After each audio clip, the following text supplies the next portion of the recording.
senhor traz esta casa é de gravidade extrema.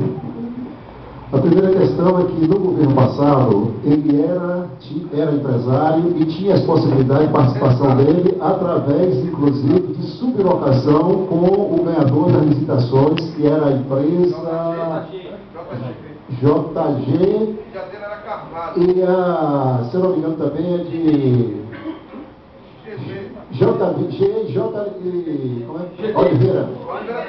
Oliveira Santana.